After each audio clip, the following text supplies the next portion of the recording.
Bueno, en esta oportunidad vamos a ver lo que es el tema de aparato urinario. Y como saben ustedes, el aparato urinario va a estar constituido por los riñones, los ureteros o uréteres,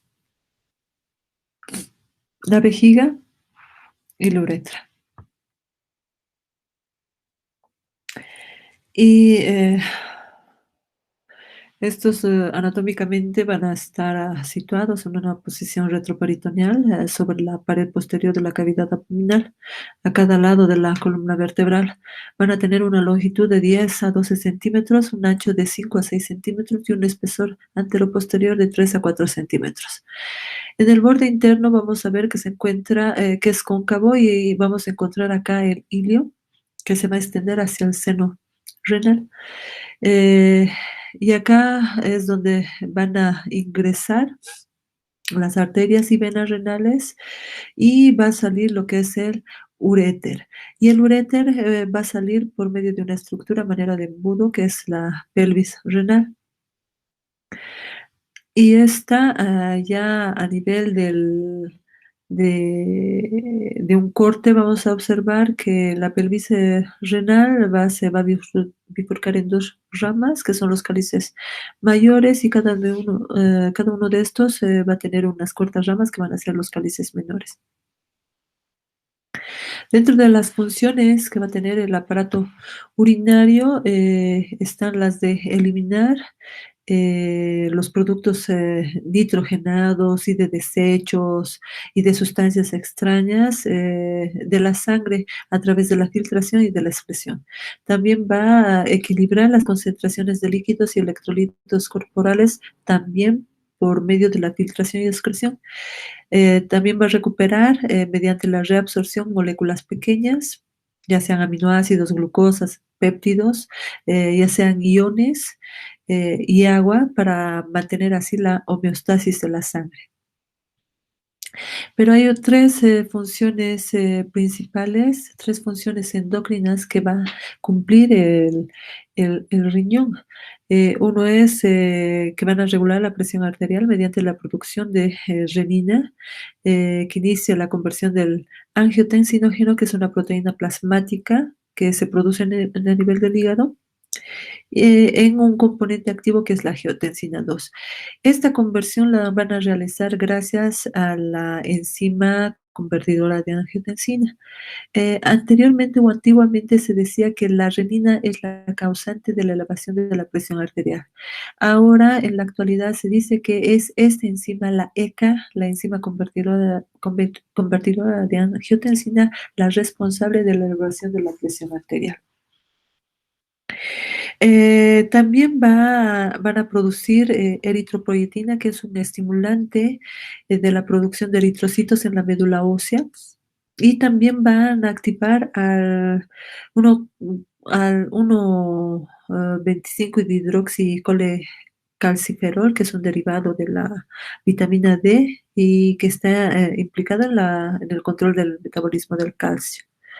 O sea, acá también se va a producir la regulación de la producción de la vitamina D. Entonces, histológicamente, el riñón va a estar revestido por una cápsula.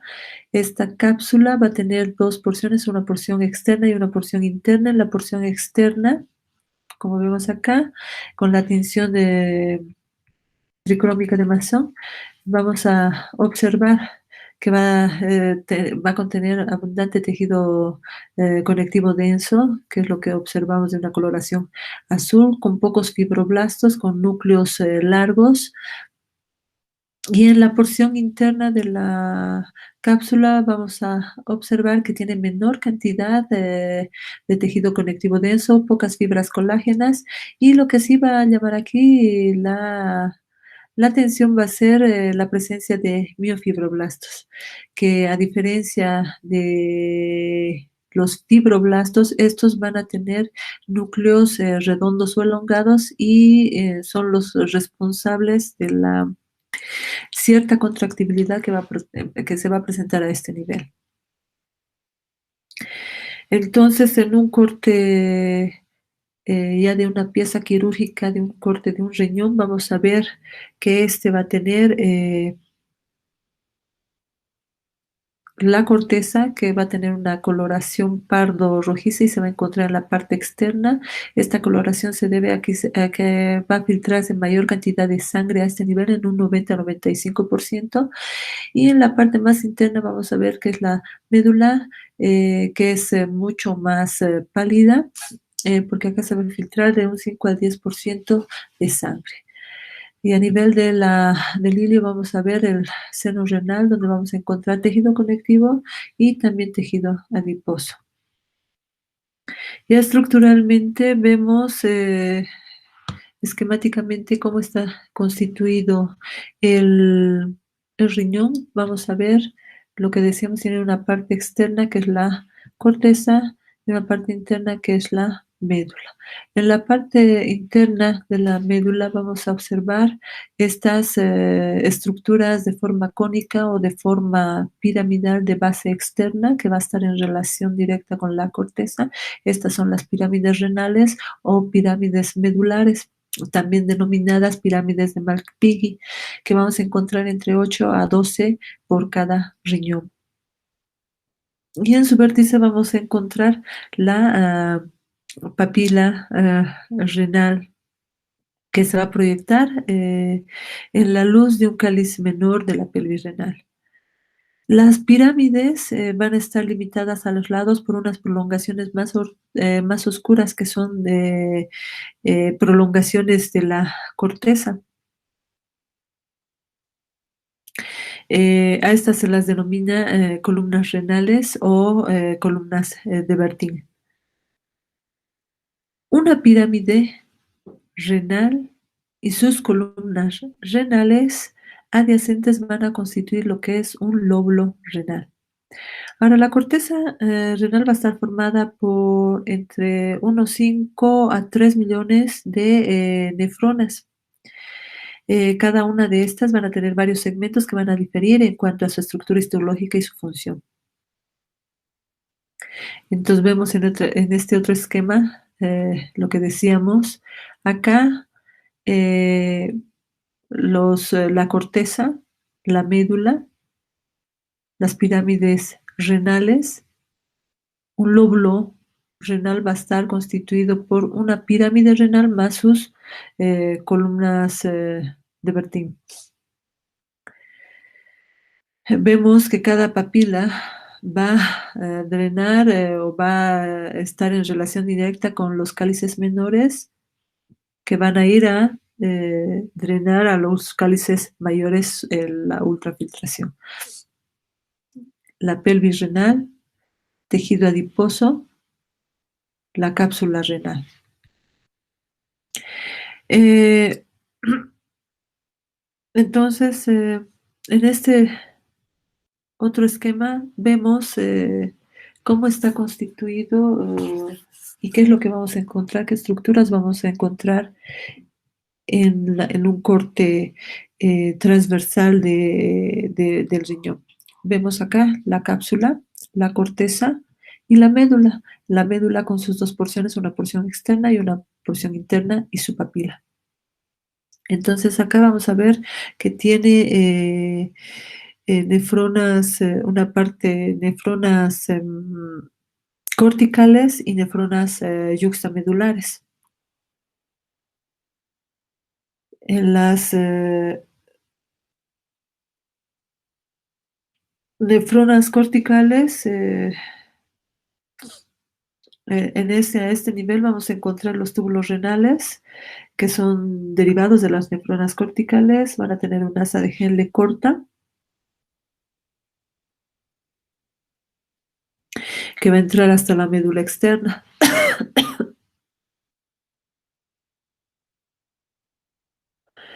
Y en las nefronas yuxtamedulares, el corpúsculo renal de cada nefrona se va a localizar en la región de la corteza adyacente,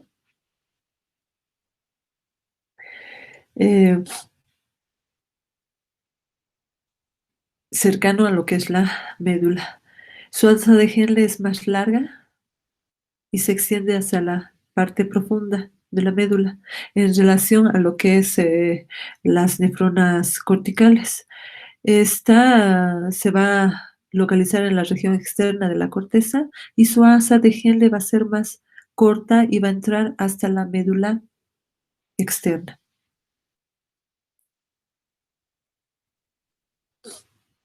Ahora, la unidad funcional del riñón va a ser el túbulo urinífero y este va a estar formado por una nefrona y un conducto colector. Como habíamos indicado, como se había indicado, va a tener cada riñón entre 1,5 a 3 millones de túbulos uriníferos que van a estar rodeadas por un estroma y que está constituido por tejido conectivo laxo, vasos sanguíneos, linfáticos y nervios. La nefrona va a tener dos componentes. Uno es el corpúsculo renal y un túbulo renal largo. El túbulo renal va a comprender varias regiones que va a estar constituida por el túbulo contorneado proximal, el asa de Henle y el túbulo contorneado distal que se va a vaciar en el túbulo colector. Y topográficamente estos túbulos colectores van a tener un túbulo colector cortical que se va a localizar en la corteza renal, un túbulo colector medular externo y un segmento medular interno que se van a encontrar principalmente a nivel de la médula. El corpúsculo renal, o llamado también corpúsculo de Malpighi, va a estar constituido por la cápsula de Bowman, que va a rodear al penacho capilar, que es el glomérulo. Esta cápsula de Bowman va a tener dos capas, una capa visceral, que va a estar unida al glomérulo capilar, y una capa parietal, que va a estar asociada al tejido conjuntivo. La capa visceral va a estar revestida por un epitelio eh, plano simple, en la capa parietal, un epitelio plano simple que se va a dar continuidad con el túbulo contorneado proximal. Y la capa visceral va a estar revestida por un tipo de célula especial llamados podocitos, que van a estar reforzadas por una lámina basal. Entre estas dos capas vamos a encontrar un espacio, que es el espacio de Bowman, espacio capsular o espacio urinario, que va acá, es donde se va a albergar el ultrafiltrado del plasma, que es la orina primaria. Eh, y este ultrafiltrado de plasma va a contener gran cantidad de pequeñas, una cantidad mínima de proteínas. Esquemáticamente, nosotros podemos observar lo que decíamos en esta fotografía, que el corpúsculo renal va a estar constituido por el glomérulo renal, donde la arteriola aferente ingresa y forma un penacho o un ovillo de capilares y va a salir a través de la arteriola aferente. Generalmente la arteriola aferente tiene un diámetro mayor que la eferente. Estos capilares van a estar rodeadas por la cápsula de Bowman, donde va a tener dos capas, una capa parietal que está formada por células epiteliales planas simples o un epitelio escamoso simple, que se va a dar continuidad con los túbulos proximales, de donde esta se continúa hasta transformarse en células cúbicas a nivel de los túbulos proximales. Y las células y la capa visceral, que va a estar en relación directa con los capilares, y estas van a estar revestidas por los podocitos. Generalmente los núcleos de los podocitos van a ser prominentes entre circulares u ovoides y se van a encontrar mirando hacia el espacio urinario. Estos glomérulos van a tener un polo urinario y un polo vascular.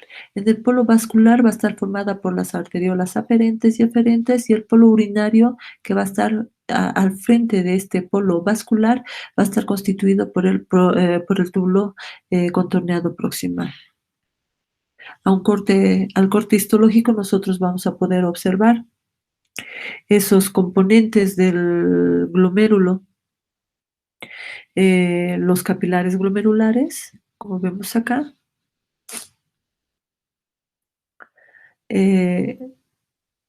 la cápsula de Bowman con sus dos capas, una capa parietal y una capa visceral, donde vemos generalmente los núcleos de estas células que son los podocitos mirando hacia el espacio urinario.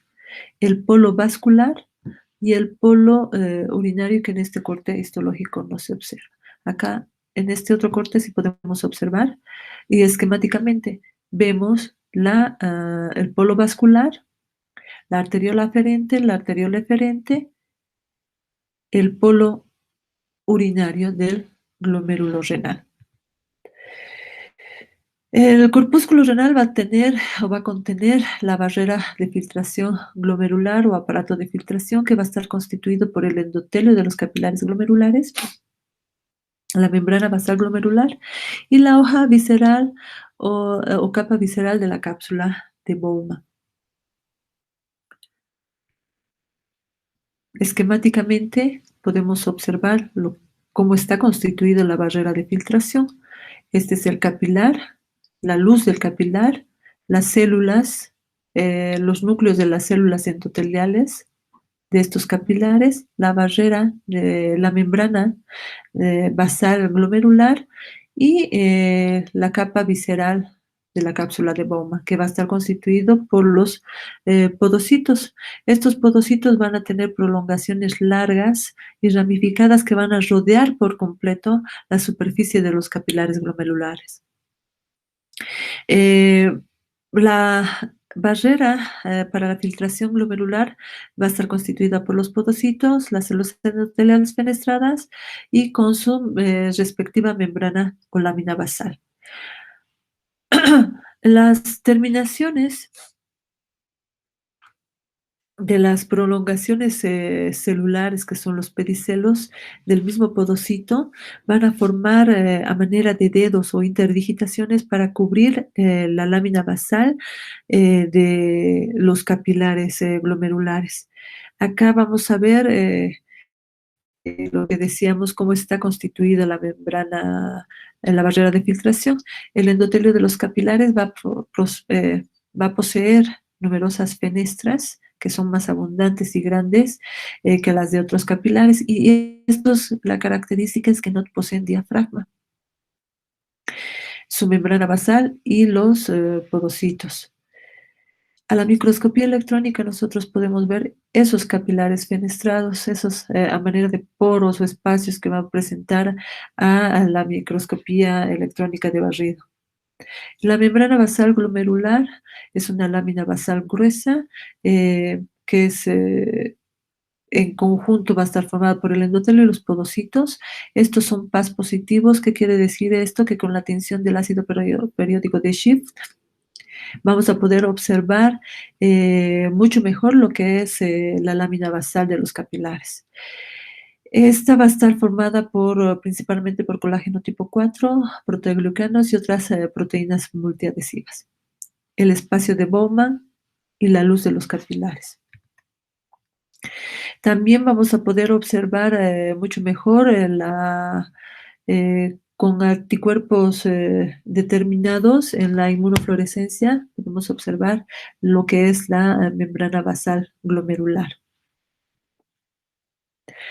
Ahora, la hoja visceral de la cápsula de Bowman, como habíamos indicado, de que este va a estar formado principalmente por los podocitos, que se van a encontrar abrazando a los capilares fenestrados, y a la microscopía electrónica nosotros podemos ver esos capilares fenestrados.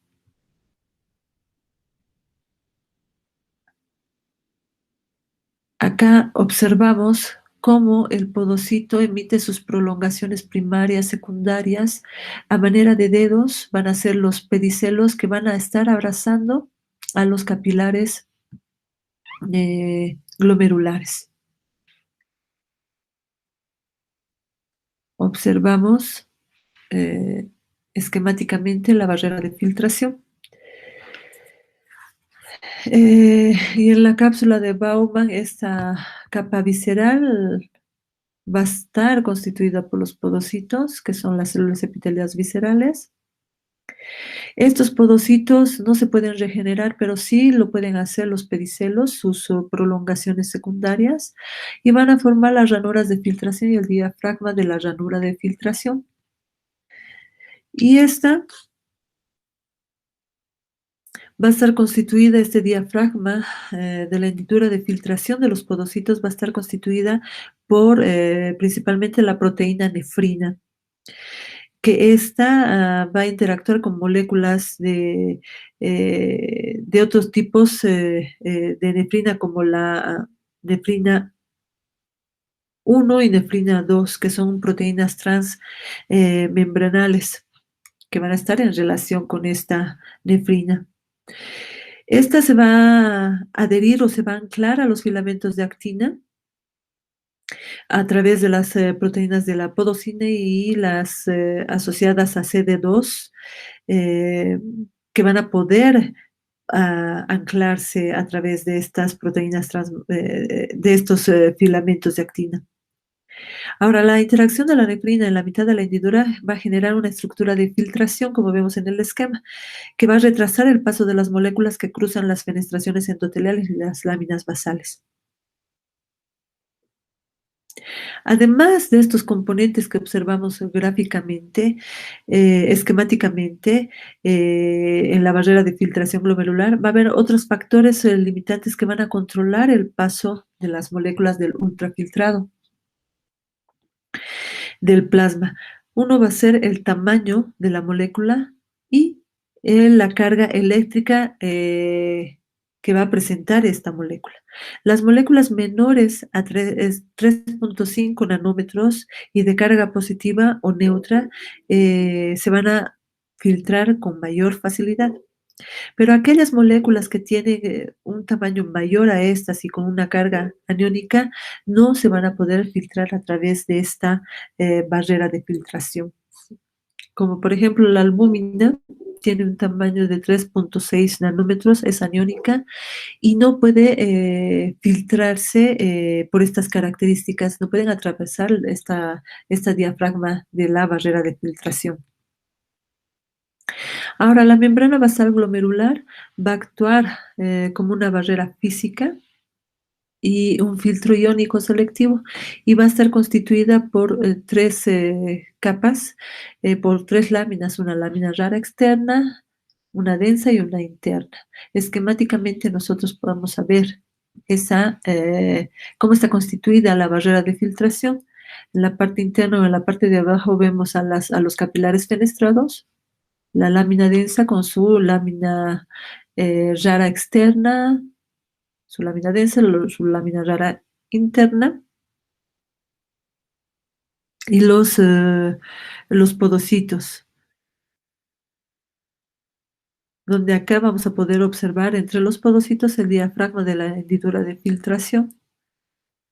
Y estos van a emitir sus prolongaciones, que son los pedicelos, y que se van a encontrar a manera de dedos abrazando al capilar glomerular.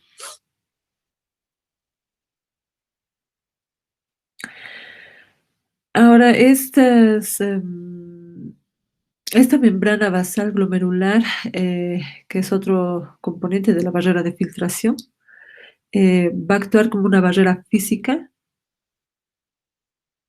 y como un filtro iónico selectivo, habíamos indicado, donde la lámina rara externa va a ser contigua a los pedicelos, va a tener abundantes polianones como el heparansulfato, el perlecano, y va a actuar como un filtro de cargas negativas, al igual que la lámina rara interna.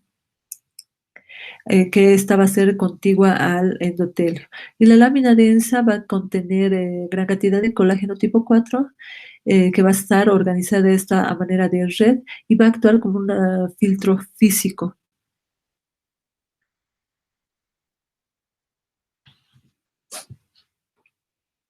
Ahora,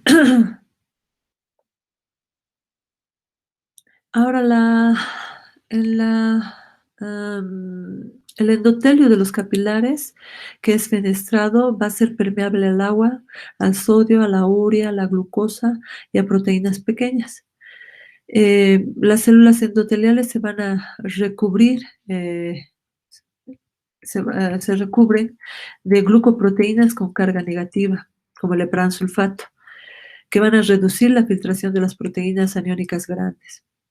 La lámina basal, que va a ser un producto de las células endoteliales y de los podocitos, contiene colágeno de tipo 4, laminina, fibronectina y proteoglucanos ricos en glucosaminoglucano y paransulfato, que también va a reducir la velocidad de filtración de las proteínas aniónicas. Ahora, los pedicelos son prolongaciones celulares que se encuentran abrazando a los capilares, que son prolongaciones secundarias de los podocitos que cubren la lámina basal y se revisten de una cubierta de glucoproteínas de carga negativa.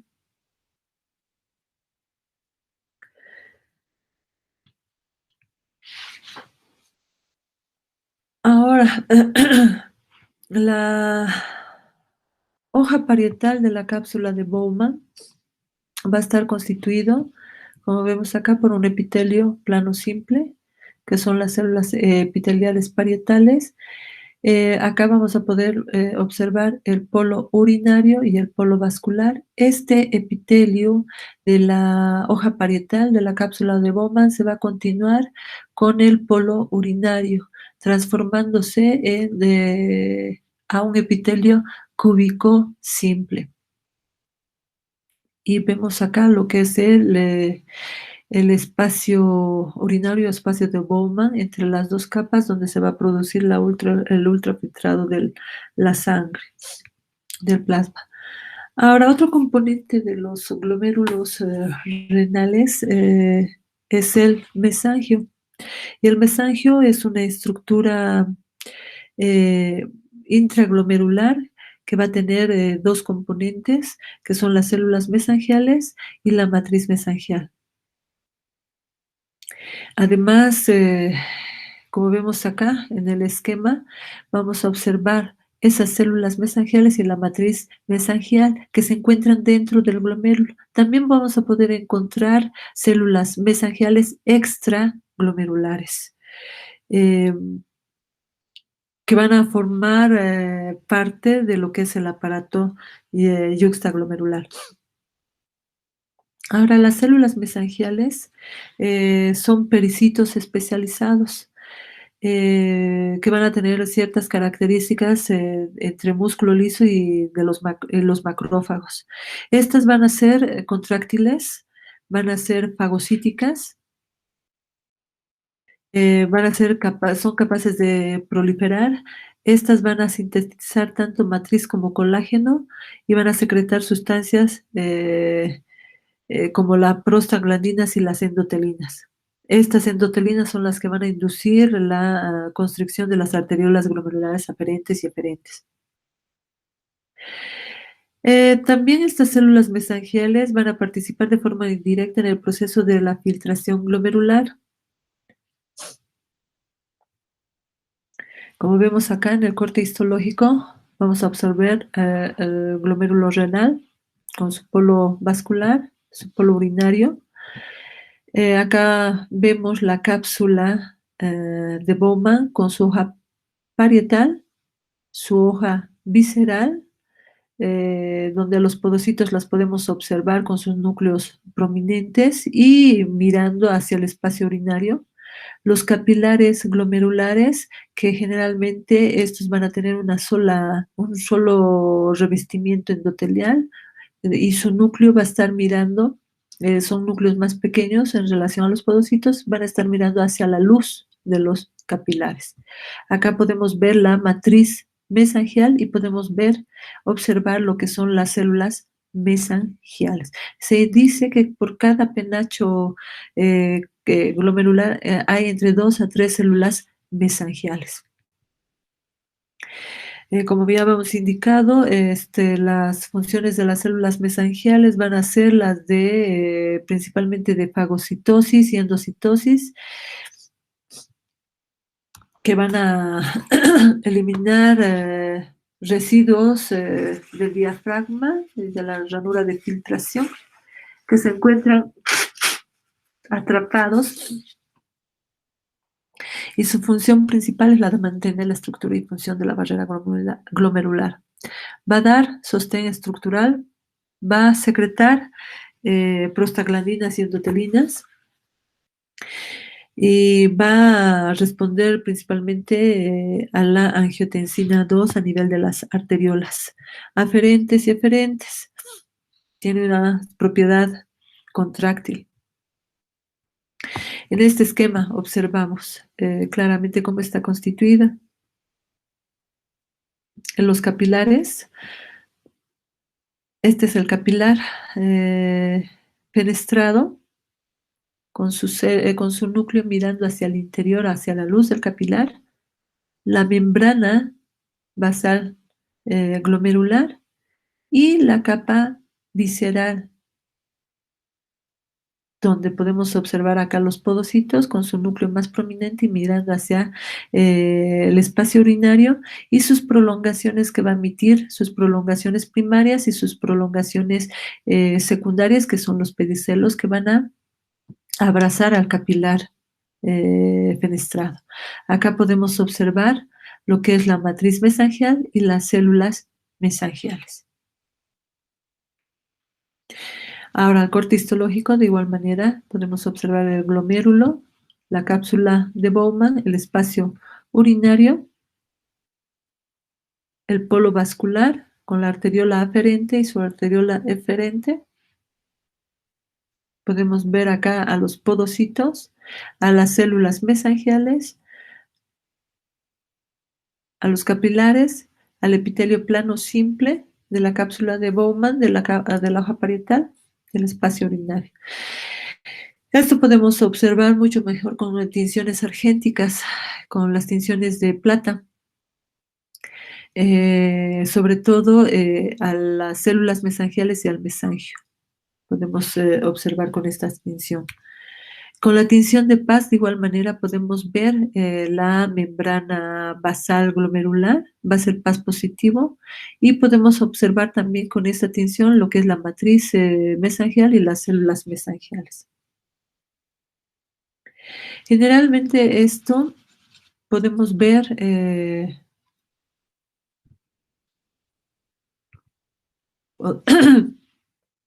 podemos observar que en algunas enfermedades, cuando afecta el glomérulo renal o la membrana basal glomerular, esta se encuentra engrosada en algunas enfermedades.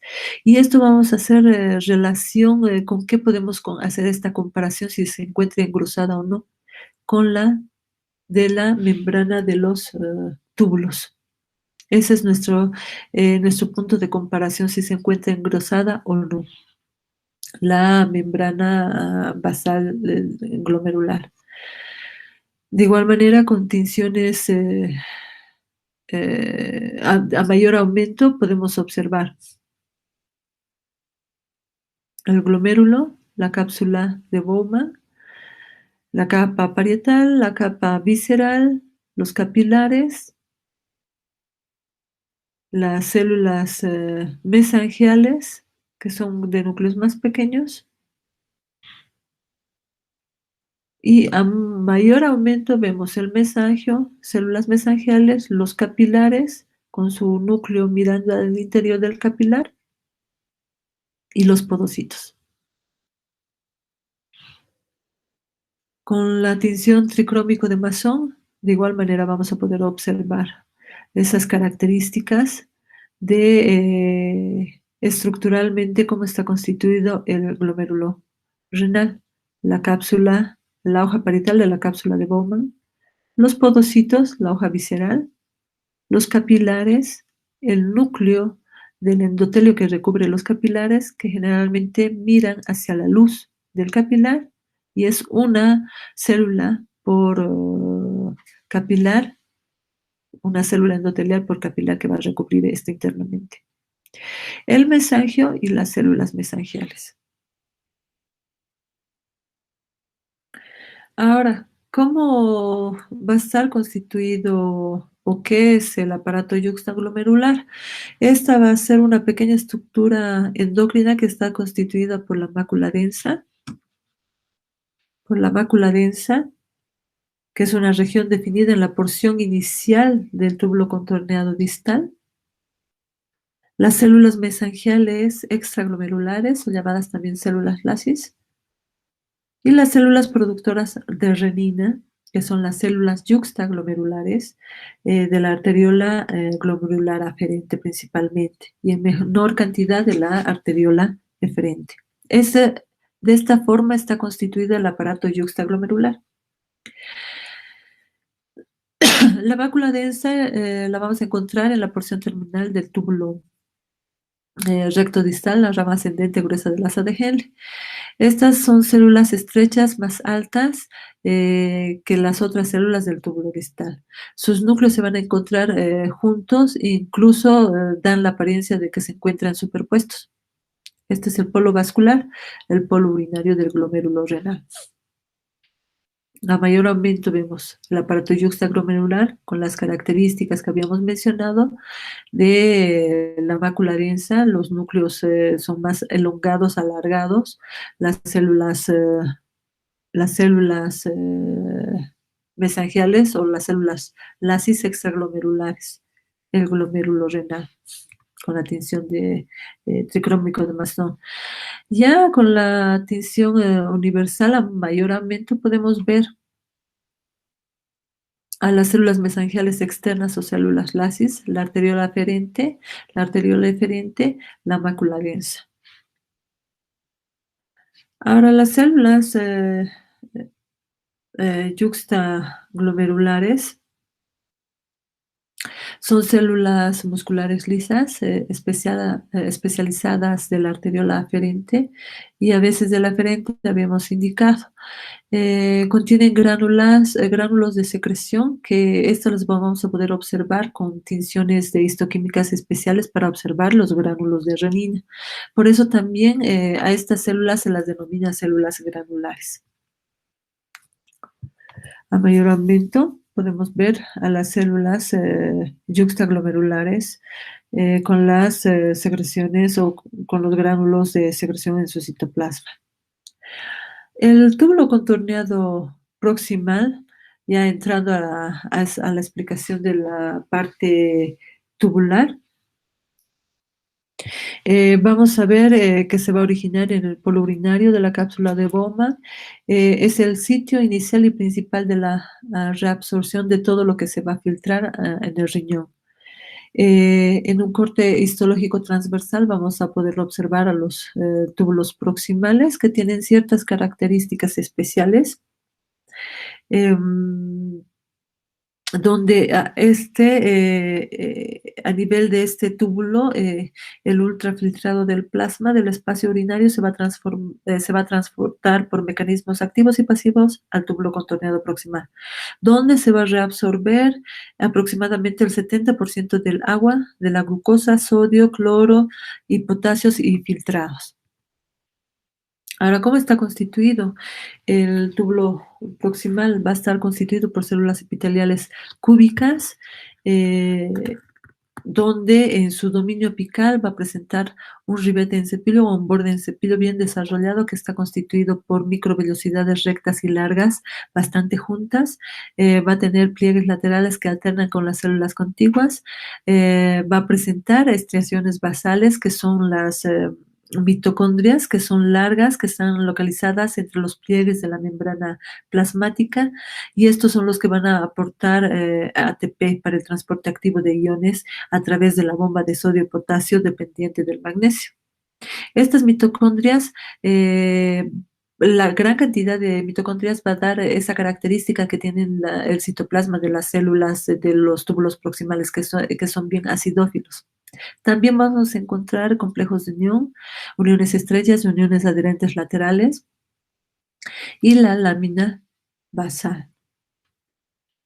A la microscopía electrónica de barrido podemos observar esto en su dominio apical, lo que son las microvellosidades En su citoplasma la gran cantidad de mitocondrias largas dispuestas de manera vertical, lisosomas, vacuolas, y la membrana, la lámina basal sobre la cual se va a apoyar. Entonces, esto es lo que podemos nosotros observar a la microscopía electrónica. Ahora, estas células van a presentar un citoplasma intensamente acidófilo.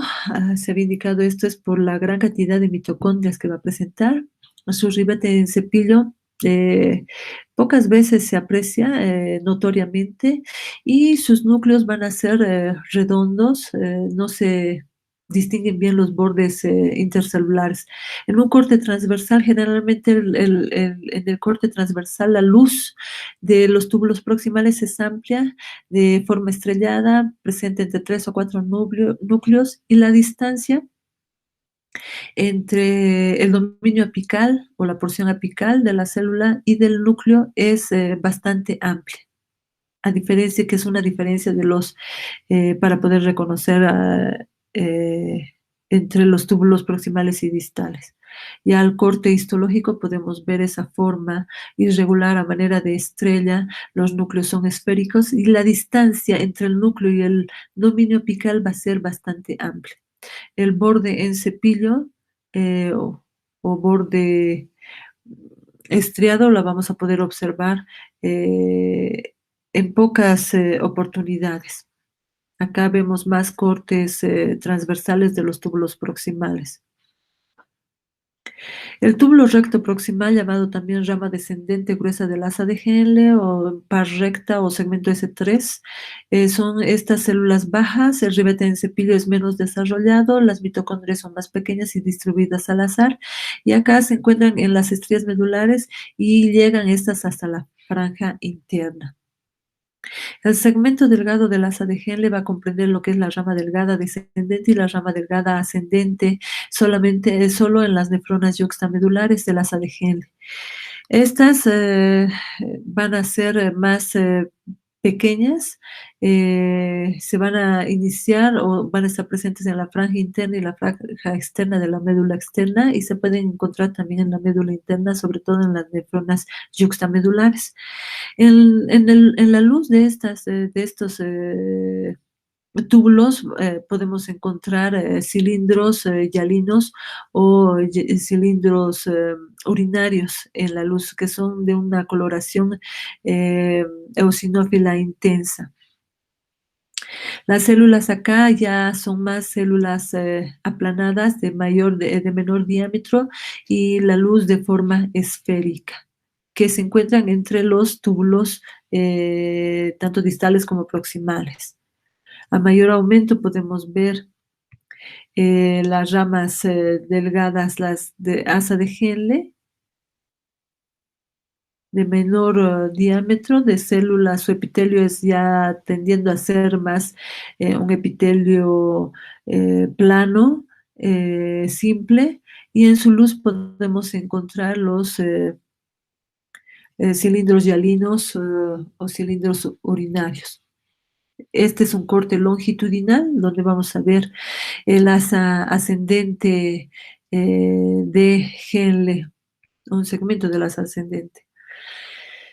Ahora, otro segmento es el túbulo recto distal, que también se denomina rama gruesa ascendente de Henle. Este va a incluir o se va a encontrar presente en las porciones medulares y corticales, sobre todo a nivel de los rayos medulares.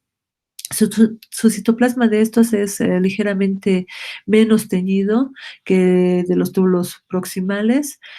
Además, la distancia entre la parte apical y el núcleo es mucho menor. Esa es una de las diferencias también entre lo que es los túbulos proximales y los distales. Es un corte longitudinal donde vamos a poder observar la característica de estos son unos túbulos, corte longitudinal de los túbulos proximales, porque podemos observar el ribete en cepillo o las microvelocidades que va a presentar en el dominio apical de estos. Acá en un corte transversal podemos observar túbulos distales, proximales. Viendo, ¿no?, la diferencia, podemos ver acá de una coloración más rosada a las microvellosidades de los túbulos proximales. Los núcleos son redondos, centrales, y la porción entre el dominio apical y los núcleos es más amplia que el de los túbulos distales. Acá, de una forma estrellada a la luz de los túbulos proximales. Túbulos distales, túbulos proximales. Otras diferencias para acá hacer más hincapié en el túbulo proximal y distal. Acá el túbulo proximal va a presentar un ribete en cepillo. Su citoplasma es más acidófilo por la mayor cantidad de mitocondrias que presenta estas. Tiene un menor diámetro luminal y esa tiene una forma de una estrella y menor cantidad de núcleos. También el espacio que va a haber entre el dominio apical y el núcleo va a ser mucho más amplio que en el túbulo distal. Estos generalmente no tienen un ribete en cepillo, es menos acidófilo por la menor cantidad de mitocondrias que tiene esta. Tiene un mayor diámetro luminal y es esférico generalmente o circular, y la mayor cantidad de núcleos que va a presentar. Y el espacio entre el dominio apical y su núcleo es mucho menor en relación al túbulo proximal. Ya en un corte histológico podemos observar a los túbulos proximales y los túbulos distales. Acá el polo vascular con su mácula densa y el polo urinario. Con tinciones argénticas nosotros podemos observar cortes longitudinales, tanto cortes longitudinales como cortes transversales de los túbulos corticales. De igual manera, acá podemos observar un corte longitudinal de un túbulo distal. Ahora, los conductos colectores pueden ser conductos colectores corticales y medulares, dependiendo en qué área se encuentran estos. En los conductos colectores corticales se van a estar revestidos por un epitelio con células cúbicas, y los medulares, acá va a haber una transición hacia células cilíndricas conforme aumentan su tamaño. Cuando están formados por células cilíndricas, estos túbulos, conductos colectores medulares se llaman conductos papilares o conductos de Bellini, y se van a abrir hacia un cáliz menor estos. Entre las células se van a observar generalmente los límites entre estas, entre célula y célula, y su núcleo es redondo, generalmente con un halo claro. Acá podemos observar un corte transversal, túbulos distales, proximales.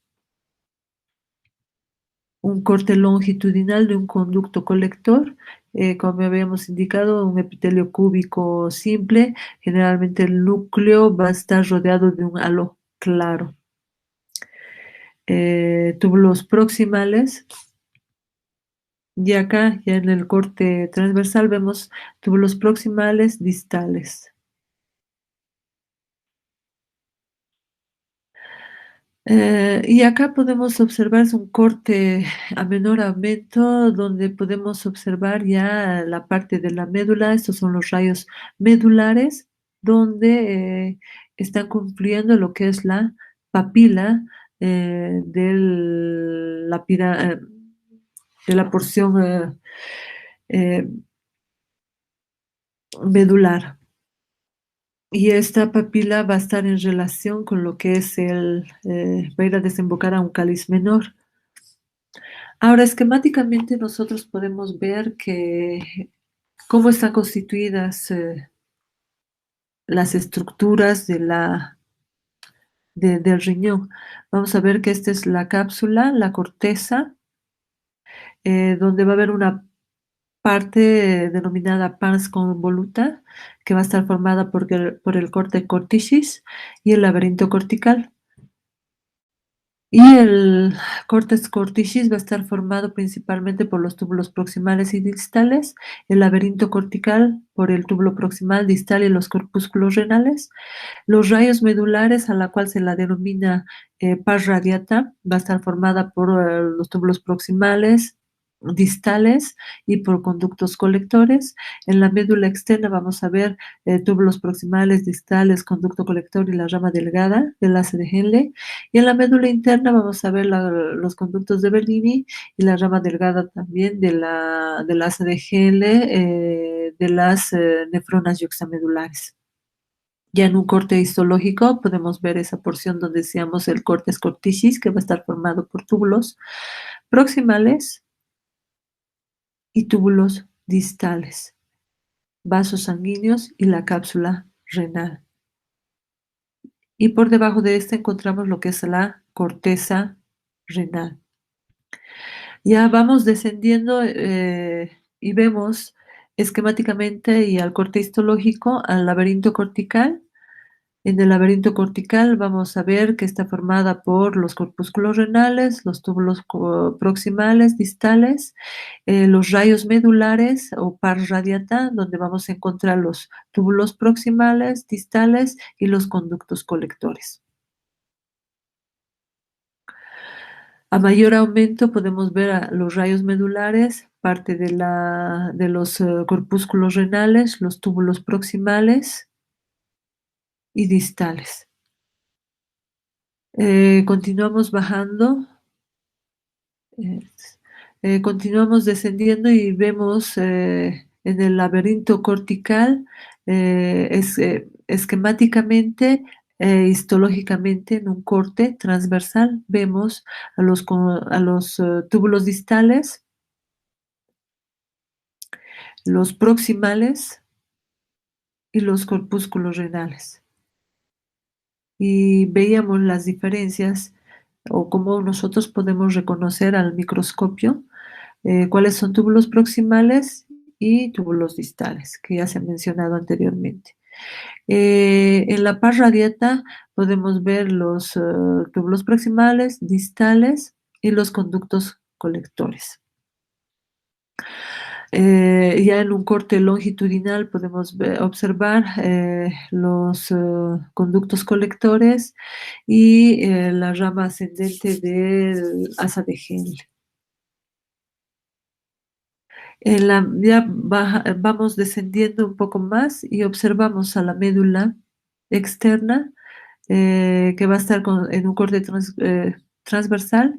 Podemos observar túbulos proximales, distales, conductos colectores y las ramas delgadas del asa de Henle. En la médula interna vamos a ver principalmente conductos de Bellini, las ramas delgadas del asa de Henle y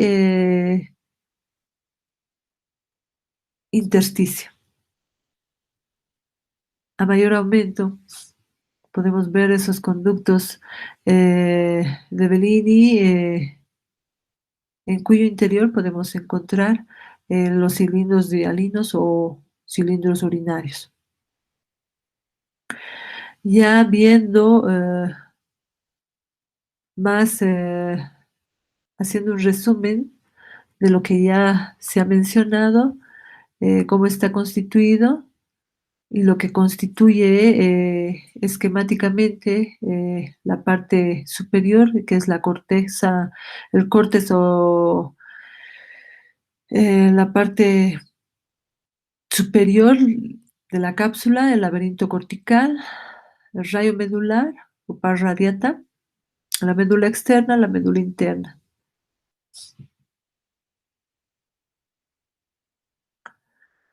Más esquemáticamente o gráficamente vemos las pirámides medulares, las papilas que confluyen hacia los cálices menores. De igual manera, acá podemos observar lo que es la médula en un corte transversal, los rayos medulares, que van a confluir a lo que es esta es la papila renal y el tejido conectivo del cáliz menor.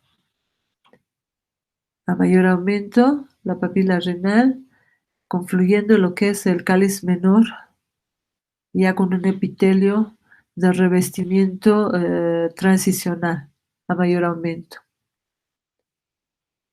o urotelio. Los conductos los rayos medulares, la papila, el cáliz menor con su epitelio de transición y acá el músculo liso. Habíamos mencionado esto de las columnas de Bertin, que es tejido cortical en la médula, donde incluso podemos encontrar los corpúsculos renales. Gráficamente es lo que estamos observando en esta diapositiva. Ahora, el lóbulo renal, habíamos indicado cuál es la diferencia o qué características tiene un lóbulo renal y un lóbulo renal. El lóbulo renal es una pirámide medular que va a estar limitada por las arterias interlobulares hacia los lados y por las columnas de Bertin. Ese es el lóbulo renal. Y el lóbulo renal va a estar, es una estructura cortical donde va a consistir en un rayo medular central y la corteza que lo rodea. E histológicamente no se puede hacer no se puede identificar su delimitación, sus límites, y va a representar una unidad renal secretoria, ya que va a consistir en un conducto colector y todas las nefronas que drenan en él, en el lóbulo renal. Ahora, otra parte donde vamos a poder, otra estructura de estudio en el riñón es el intersticio y las células intersticiales. Estas se van a encontrar en el tejido conjuntivo intersticial, que aumenta desde la corteza en un 7% hasta la región interna de la médula y la papila en menor proporción a un 20%, en mayor proporción a un 20%. En la corteza, estas se van a presentar como células que se parecen a los fibroblastos y a los macrófagos. A estas se las denomina los fibroblastos, que están asociados con los capilares peritubulares. Y estos son los encargados de la producción de la eritropoyetina. Y a nivel de la médula, estas células intersticiales se van a parecer más a los miofibroblastos. Entonces,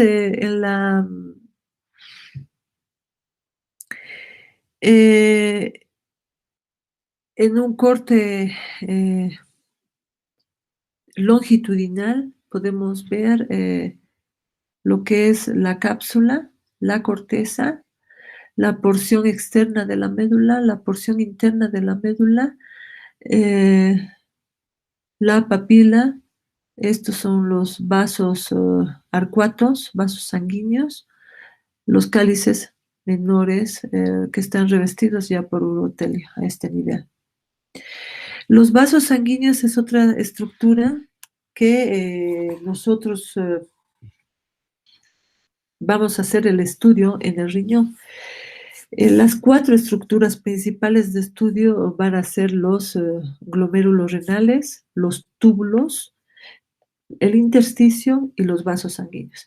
Acá podemos ver los vasos sanguíneos de las arterias interlobulares, los capilares peritubulares, los glomérulos renales, las arteriolas aferentes y las arteriolas eferentes. Estas son contenciones especiales para ver principalmente vasos sanguíneos. Ahora, ya hemos hablado de lo que es los riñones y vamos a hablar ahora de lo que son las vías urinarias. Toda la vía urinaria, exceptuando la uretra, va a tener esta organización, va a tener una mucosa que está revestida por un urotelio o un epitelio de transición, una muscular y una adventicia serosa, dependiendo de la región donde se encuentre esta.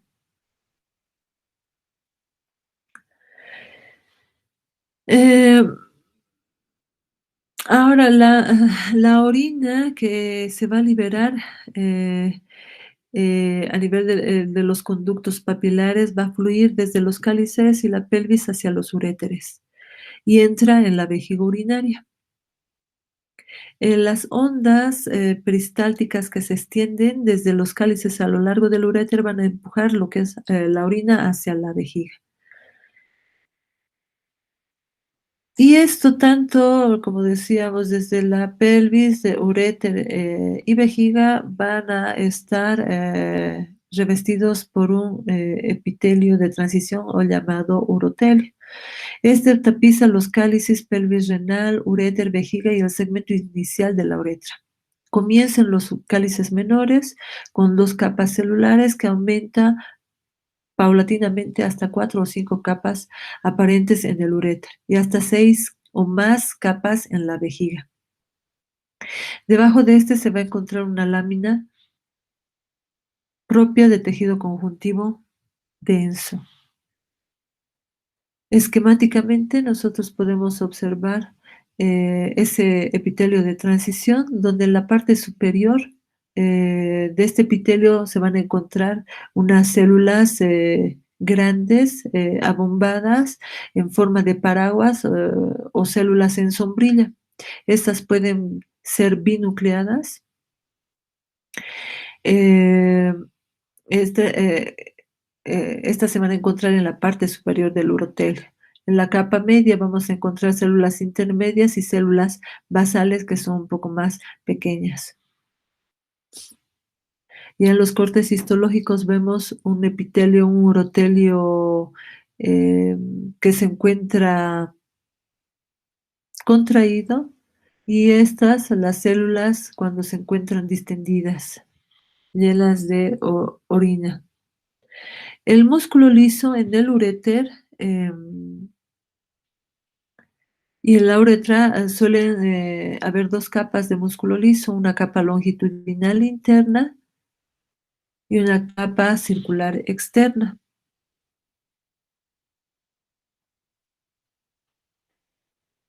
Este es un corte, transversal del uréter, donde en el extremo distal del uréter, va a aparecer una capa muscular, una tercera capa se añade, que es la capa muscular longitudinal externa.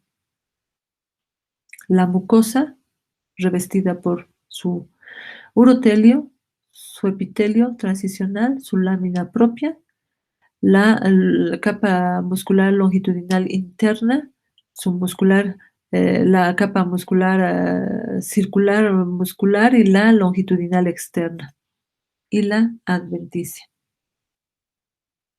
Vemos en un corte transversal, a menor aumento, el urotelio, la luz del uréter, sus capas musculares y su serosa. Y adventicia acá porque está desprovista de un, epitelio, el revestimiento epitelial plano simple. A mayor aumento vemos el urotelio, su lámina propia y la capa muscular y la adventicia. La vejiga es, esta va a estar, es como una bolsa donde, se va a concentrar la orina. Y acá en la vejiga vamos a ver, que va a estar, formada por su urotelio, su músculo liso va a estar organizado en 3 capas, una longitudinal interna, circular media y una longitudinal externa. Estas van a estar más delimitadas y en conjunto van a formar una masa muscular plexiforme, como vemos acá. A mayor aumento, la vejiga, vemos su, urotelio, su lámina propia y la capa muscular.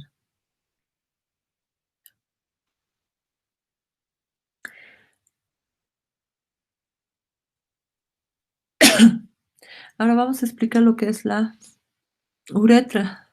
Histológicamente, la uretra va a presentar 3 capas: una mucosa que está formada por un epitelio transicional de solo 2 o 3 capas de células, sobrepuestos sobre una lámina propia del tejido conectivo; una muscular, que está formada por un músculo liso y presenta 2 esfínteres, uno al inicio y otro al final. Em, y el tejido conectivo fibroelástico, donde va a presentar, eh, glándulas.